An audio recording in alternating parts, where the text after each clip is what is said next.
Lisa, Mishra, thank you so much for joining us on ITV Gold. Hope you're doing well all the way in. I am holding it together, man. All of us are just doing our best, and obviously you're in New York, so I really hope you're safe and staying indoors for as long as you guys can. Yes, we are trying our best, doing the same thing as all of you are doing. I'm so happy to have you here. While we're talking about so many COVID stories and the impact, it's so important to discuss something positive, something more, endearing, perhaps empowering. So before I begin with all of the incredible work you're doing right now, Lisa, you have recently done a couple of concerts to raise money for COVID relief. And I think that is so benevolent. You were also in Global Citizen, where you were one of the only two South Asian artists performing. And you also did I for India. Talk to me about that experience and what is going on there in terms of artists raising funds for COVID. Yeah, sure. Global Citizen was awesome because it's an established cause, and yearly they have a different sort of mission as to what they're trying to accomplish and who the funds are going to. This year, the obvious one was COVID, and the goal there was to partner up with the World Health Organization in order to get more PPE kits ready for our healthcare workers. This is very specifically about making sure that we are preparing our medical workers and health staff when they go into work. So that was for Global Citizen. And of course, like you said, it was only one of two artists out of India, me and Vishal Mishra, no relation to me, although the same last name. And the two of us were just very happy and proud to represent India in that. And with the roster like that, I think it was just like a total dream for me to be participating. And then we did another event through YouTube, which was One Nation, and that was amazing because it was a different format because YouTube obviously wanted to engage its content creators, specifically two really large content creators within India who have almost 10 million or more subscribers. So they had all these well-known internet celebrities and digital creators sort of curating the event, and had a lot of featured artists and comedians coming together to make that one a success. Right. Again, geared towards helping pay for daily wage workers, and we have a lot more issues, I think, obviously, in a country that is developing like India. So we have to also expand beyond our healthcare professionals and be able to help like the people who are struggling just to earn a wage and to eat and live and be, trying to just make it through the day and the week as we continue to be in lockdowns. So that was the second one. And then the most recent one we did was called I for India, which was specifically all known faces and artists in music and film of India coming together. And a few, of course, like we had Jack Black come in and do a little bit for us. And this was sponsored through Facebook. And this one was very specifically about splitting between cash for daily wage earners, PPE kits for medical care workers, and food and other resources for migrant laborers and people who've been stranded in cities that aren't their home. Wow. Lisa, do you plan on doing more of these? Because we are looking at another few months of COVID crisis here. Do you hope more? I would love to. And I think, time and time again, music ends up becoming a sort of universal healer. In every great crisis, we've always had music sort of play a very important role in uniting people around a cause. And of course, that's where Global Citizen has always done good work. We used to have Live Aid back in the day. That's kind of where all this platform began. So I'm happy to make music as a way to engage people and keep them happy, for one, on the mental health side, kind of just keeping things light and making sure people are entertained and engaged while at home, but also that turns around and provides resources for people who are truly suffering right now, whether it's monetary or medical resources. That anything I can do from the comfort of my home, I'm happy to do it. Definitely. Lisa, let's talk about music right now because, it is your expression, it's your narrative, and there is so much work that you're doing. VYRL Originals is the music label that represents you in India, and you've moved from the US all the way to India for this. So before we even talk about your transitions and your messages out to South Asian community, which I have to get, Talk to me Yeah. about your experience with the label. You just had a new song, Chaida. What's going on Yeah. with that? So Viral is part of Universal Music India, and Viral specifically does non-film Hindi content. So I'm signed to Viral as one of their artists, and I've done 3 songs with them so far, 2 of which have done really, really well, and I'm so happy that people have really, liked these. And it's interesting in India because we do have such a huge film presence in music, Right. and most of the market is gonna, obviously feed off of that. It's about 80% of our entire music market is film music. And that's very unique to India. So this 20% space we're trying to fill with non-film, we've just been very grateful to people for engaging with the type of stuff that we're putting out, because it's unexpected when it does so well. Yeah. So we've had a good run of it, and yeah, that's what I do with Viral. I make non-film music with them, and Nature, that was my most recent release that came out 2 weeks ago. Let's discuss this a little bit more, Lisa. This non-movie, non-filmy music, which is basically similar to what you kind of were doing here. Yeah. Music here in the US is label-based, of course. However, it is beyond just movies and beyond just films. Talk to me about that experience that you're having in India, creating that niche market, and what has the response been for you?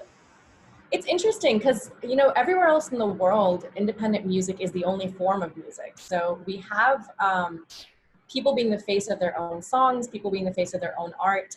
India, what we have is playback singing and a very deep, long culture of that. So oftentimes what happens is the creators of this work don't get the deserved sort of recognition for their work. And it's not just about recognition, it's just that, it's nice to be able to put a face to a name. And for so long, artists haven't really had an opportunity to do that until the 90s. That sort of had a big change. The 90s was a really great time for Indian independent music. A lot of bands and a lot of girl bands and solo artists and things are coming out, which is amazing. But then again, it sort of tapered off in the early 2000s and has carried on well into the 2010s. So as of about 5 years ago, really, people like Badsha, people like Hardy Sandhu, Arjun Kanungo, these are artists that have really kind of made a mark. Asta Gill, these are people who are kind of pushing that independent music scene forward, which is fantastic. I think it's really necessary. And of course, because it allows you to be the face of the music that you're making, it's a standard everywhere else on earth. But here we usually have actors and actresses be voiced by a playback singer. So we're trying to carve that market again, because India has done it before, but somehow it kind of faded away in the past couple decades. So they're trying to bring it back. This is so interesting that you say that, because Naichada is basically what you're talking about. It's independent music. It has really connected with masses. I think I was looking at over 12 million views, if I'm right, on one of the videos. That experience, and that song is very emotional and it's very personal, or it seems. Talk to me about creating that song, and it's your recent release. It's done so well. How are you feeling?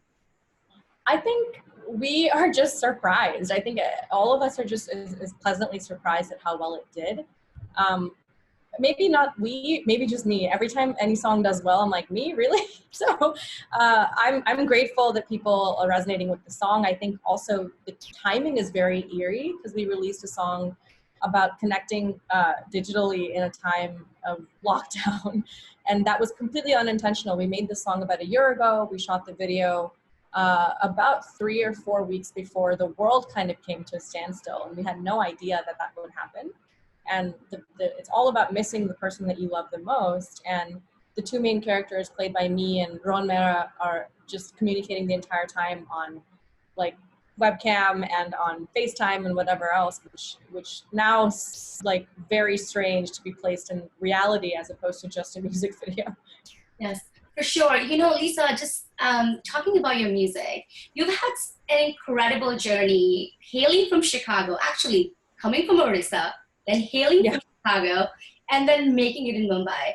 But you have this huge attachment to being an American.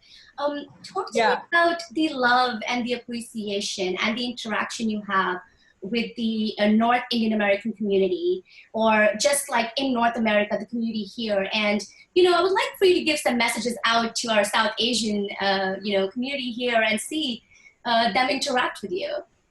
Yeah, of course. I think the great thing that we've kind of been able to see in my transition here to Indian music is, like, my stats and my analytics tell me that the base in America is still very strong, which is awesome. So I'm glad that, like, South Asians there are connecting with the music that I'm still putting out here.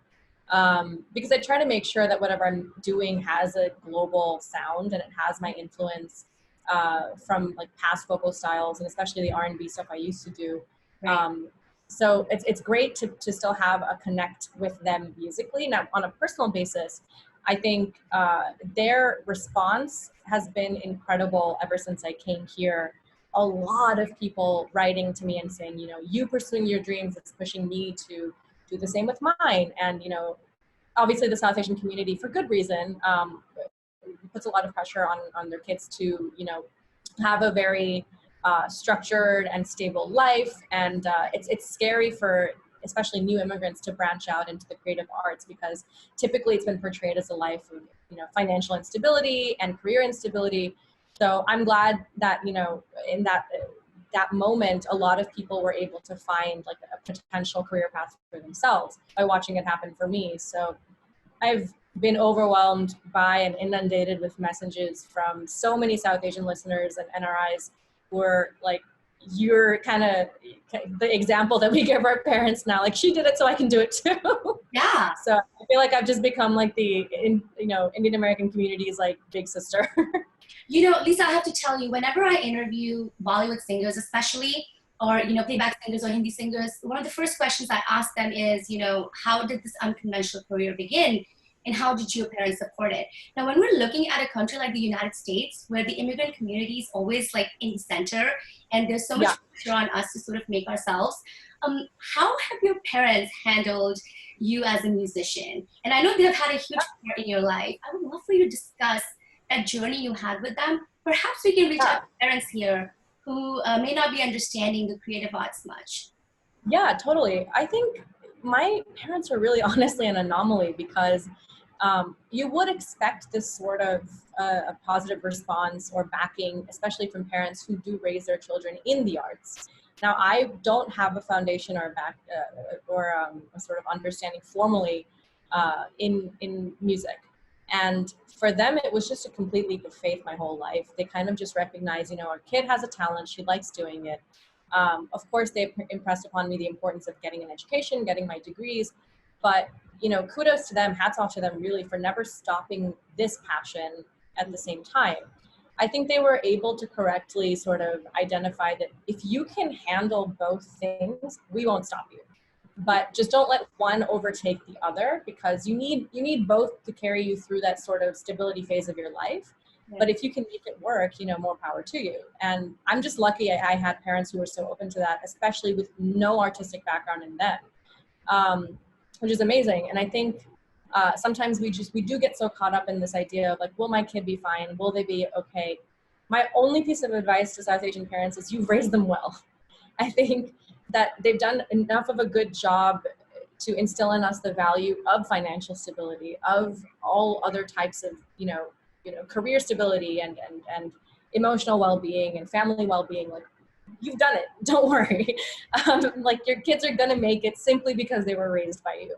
So, and I'm not, like, pandering to parents. I genuinely mean that, because everything we do is totally a reflection of how they raised us. So the confidence I had to branch out was something that came directly from my parents, and their confidence in me comes from the same place. They're like, yeah, we raised you fine. You'll be okay. You'll make it on the other side of the world without our help. And it's crazy, but they were right. They were totally on it.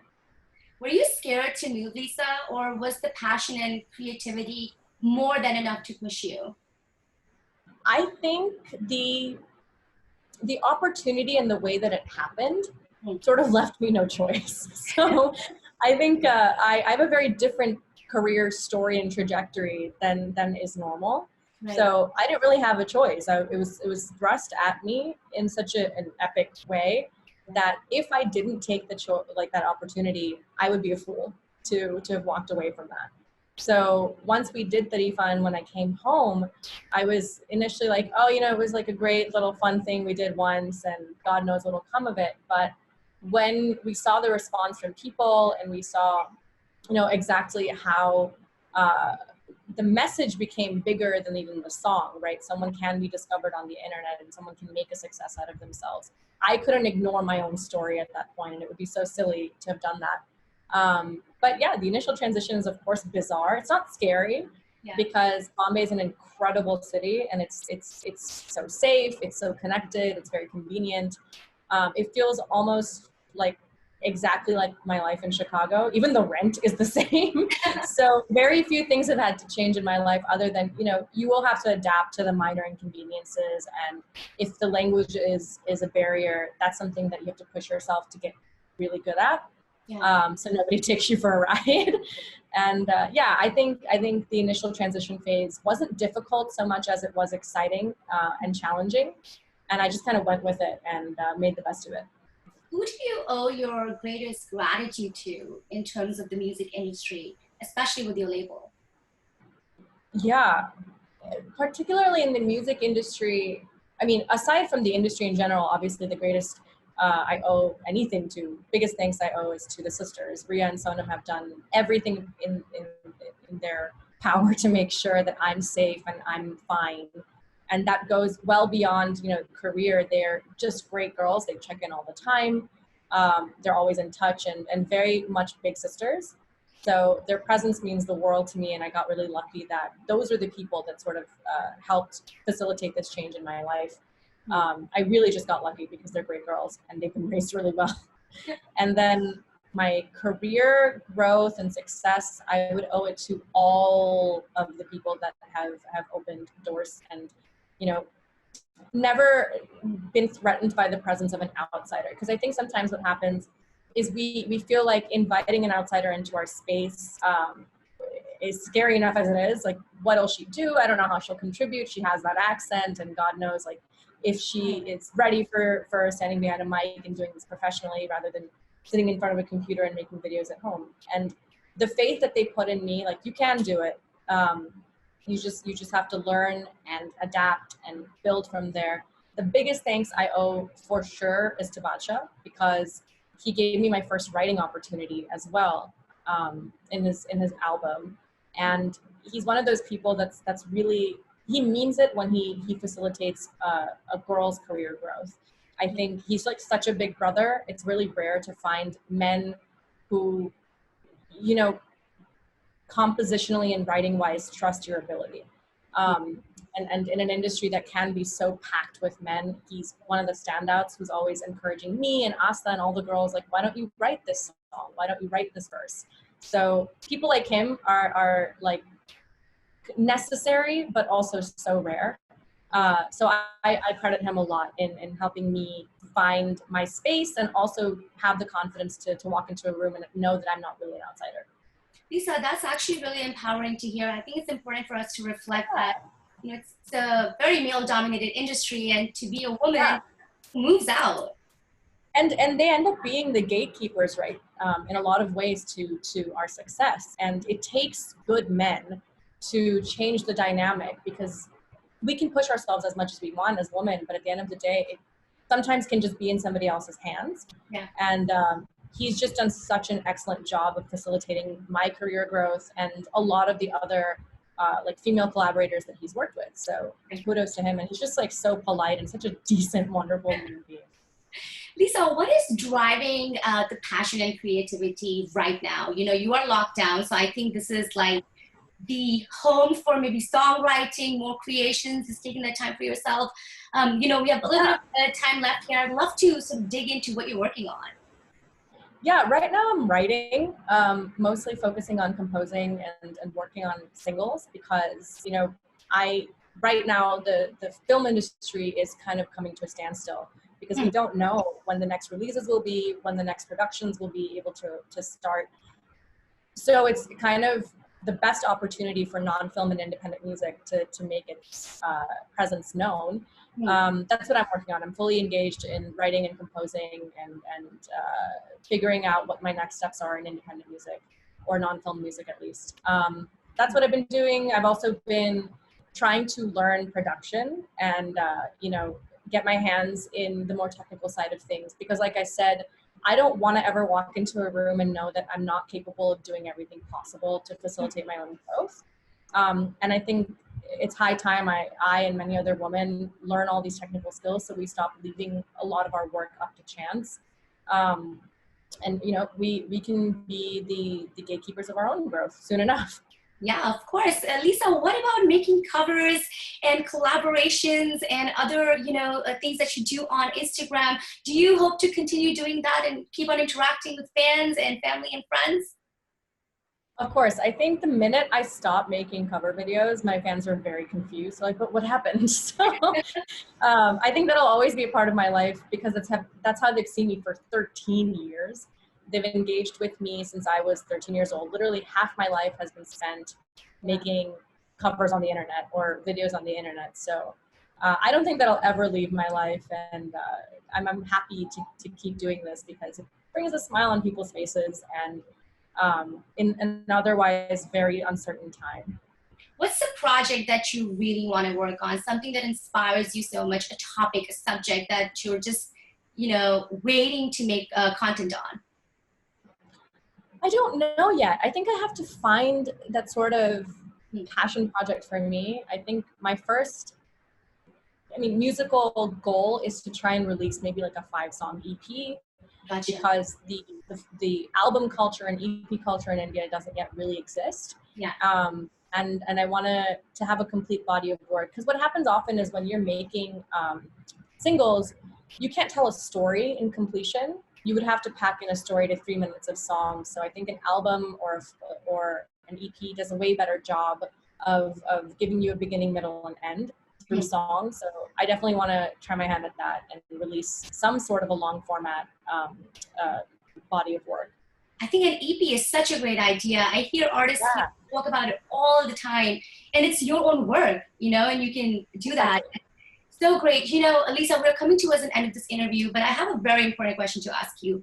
You have so many fans, especially in North America. I know some people that have known you, some that have collaborated with you before. Now I'm curious.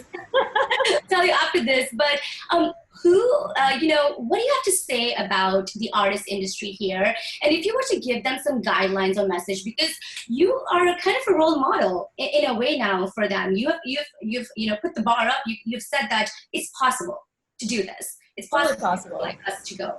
So my advice, and especially what I've learned since I've gotten here, is that our novelty really is the sonic blend between two cultures, and they love it. So if you offer, like I might have been around the same time, but I still learn a lot from watching like Mickey sing, right? So you have great production, great, aesthetic value and great songs and great songwriting, but it's equal parts Punjabi and equal parts American, Canadian, right? All of this global influence in his work is why he's a standout. So for anybody, in the NRI community, that's my biggest piece of advice to do not lose your authenticity as an Indian and an outsider. I feel like both of those things combining is really what they're looking for here. So if you do have big plans to branch out and bring that sort of, sound here. Oh, my biggest example would be Sid Sriram, who has like such an epic voice, but it's, Carnatic style singing that is also equal parts R&B. So there's a need for that here and they love it. They crave music like that. So be authentic and be equal parts American, Canadian, whatever, and Indian. So definitely that. Lisa, my last question to you has to be, you have so many fans in India and here in the United States. I would love for you to give a last message, but also perhaps a message on the incredible COVID relief efforts that are doing and perhaps how we can all contribute to. Sure. I think if you're looking to contribute in India, like I said, our statistics on poverty here are much worse than the rest of the world because we are a developing country. And our income parity is just not there. And, any hopes that a burgeoning middle class are going to be dashed for the rest of the year because of how much unemployment is rising and how many people are going to be suffering from this job loss. Our most severely impacted are going to be daily wagers and migrant laborers. So if you want to directly support anything, support them. So there's tons of relief efforts to feed daily wagers. There's tons of relief efforts to give monetary aid to migrant laborers, because I think oftentimes what we forget is that they come from a different place to work in a metro area, but they're sending money back to their families. And that's really the critical thing that we're missing is the understanding that they're not only responsible for themselves, but many people back home. So if you can aid in any way monetarily towards feeding daily wagers or offering financial aid to migrant laborers, please do that. That's of the utmost importance, simply because of our population density, simply because we have so much at stake and so much more to lose. So definitely, I would encourage the NRI community to focus on that. And one last message for all the love you got for Nahi Chaida. I am overwhelmed. I don't know what to say, because I don't think I've ever had a song that people started making cover videos within like 10 hours of the audio release. So I'm thrilled to see this. I'm watching every one of these videos. I'm trying to share as many as I can. I know I'm not getting to all of them because that would take up my entire day, but I'm just so humbled and so grateful to have this epic fan base that just only keeps growing. I've never had to, I think somebody recently told me I have to start using the word fan because I always felt uncomfortable with that. I was like, no, there's just listeners. They're just always, they're supporters. Yeah. But, you know, they're like legitimate fan pages and things have been made. So I do want to say just huge thank you. I'm just so grateful people like you exist. And people like you support independent and non-film music, because that's a like a very hard industry to crack. So it's all thanks to you guys that we're able to do this sort of work. So Lisa, just one last thing. Could we get one line of Nahi Chaida? Yeah, of course. So like I said, this song is all about missing somebody that you really wish you could be with right now. So I'm dedicating this to all the people who are away from their loved ones. Me specifically, I miss my family, and I wish I was in Chicago with them. So sending love to all you guys separated and disconnected. Don't worry, we'll get through it. So here's a little bit of Nahi Chaida. Na khanu de meri sahanju tenu duniya chahidi mainu tu har tarah tu wafa मेरिया चाह ले आजमा हुण मैनू कुछ नहीं चाहिदा सोहणिया तेरे सिवा हुण मैनू कुछ नहीं चाहिदा सोहणिया तेरे सिवा हुण मैनू कुछ नहीं चाहिदा सोहणिया तेरे सिवा हुण मैनू कुछ नहीं चाहिदा सोहणिया. Oh my gosh, I wish I could get everyone to clap here for you. So clap at home. You connected with every single, you know, I know it's for everybody, but definitely all the women, we understand. I know, girls. Like, we're missing some people out here. Definitely missing people. Thank you for your time, Lisa. Thank you so much. I will see you soon.